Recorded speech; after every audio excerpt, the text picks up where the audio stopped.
Let's go back to politics. I'm joined by the Shadow Environment Minister Jonathon Duniam. He joins us from Hobart. Senator, thanks for your time. What's your read on this number out of the Fair Work Commission today? Do you welcome it?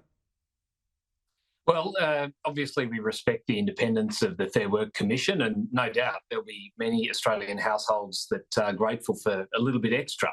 But I suppose the headline takeaway for me in all of this is the forecasts that show that real wages will be 1.8% lower than they were in 2022, the middle of 2022, so 2 years on. We're not seeing things getting better overall. But of course, to hear the Fair Work Commissioner say in his reasons for making the decision that they did, that productivity is in no way picking up to where they want to see it, which is holding back their capacity to support low-paid workers, but it points to the policies of this government. High energy costs, which are not being brought down by their policies, in fact, held up, and of course, cost of doing business, the red tape that small business find themselves wrapped up in as a result of their IR laws are all stifling productivity. They're things the government can fix and that would help low-paid workers and more broadly improve productivity. So they were the takeouts for me. As I say, it's probably good news for many households across the country, but at the end of the day, government policy is holding them back from where they could be. Do you believe, though, that it was measured to the extent that it won't put added pressure on inflation right now, which is the last thing we want?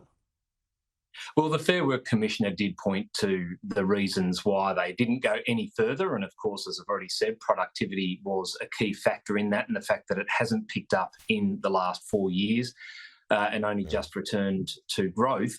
But yes, they do have to take into account whether or not a decision will drive up inflation, and they've got it in that target band that the RBA have set with regard to inflation. So while there is a little improvement for low-paid Australians, of course, there are other things holding Australians back, and they are government policies that are keeping the cost of living high and the capacity to earn more down.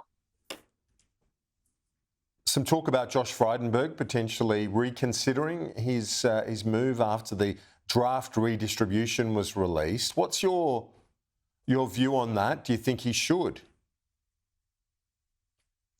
Well, Josh obviously had made a massive contribution to Australian politics in his time as the member for Kooyong and as Treasurer and various ministerial roles that he occupied.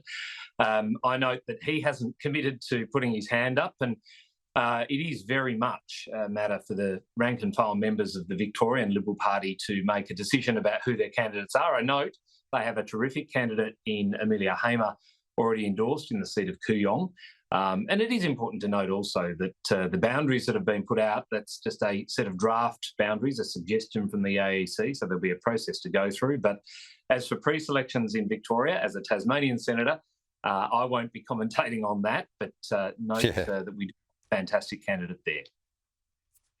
Jeff Kennett has said that Josh Frydenberg should put up or shut up.